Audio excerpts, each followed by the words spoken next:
The latest YouGov poll reports presidents often return from foreign trips with a boost in approval. But that hasn't happened for President Trump. In this week's EconomistYouGov poll, the president's approval rating dropped to what is now his all-time low.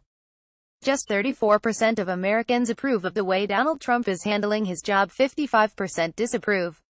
That might be because he sided with Vladimir Putin over our intelligence community's assessment on Russia, groveled in front of the Chinese president and came back with so little. His big news announcement on Wednesday consisted of absolutely no news.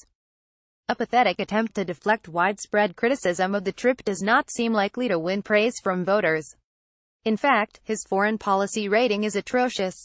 YouGov reports that half of Americans, more than ever before, disapprove of the way the president is handling foreign policy. Only a third approve. YouGov found that intensity is with Trump critics, and support from his own party, while high, is well below the 80% rating common for presidents. Only 17%, matching the lowest percentage ever, say they strongly approve. More than twice as many, 43%, strongly disapprove. He has 75% approval among Republicans and 71% among conservatives, which are lower levels of support than most polls have shown.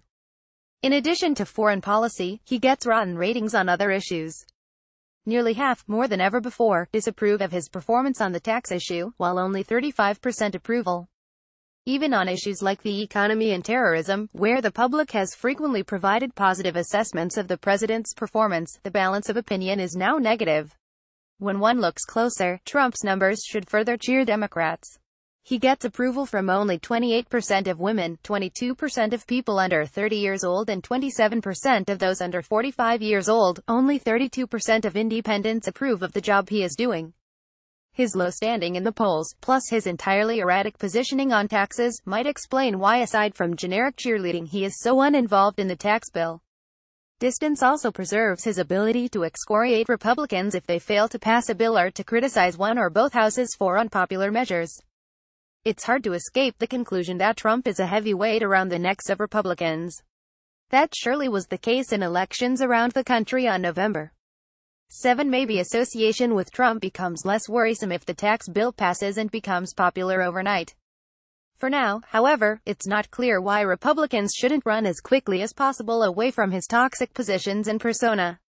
It doesn't help when his government jet-setting Treasury Secretary and wife grin ear to ear holding a sheet of dollar bills, but even without the visual symbol, Republicans might do well to rework the tax bill that so obviously favors the rich and big corporations. Sen. Ron Johnson RWIs set an example they might want to follow. Unfortunately, neither the House nor Senate bill provide fair treatment for small business, so I do not support either in their current versions, he said.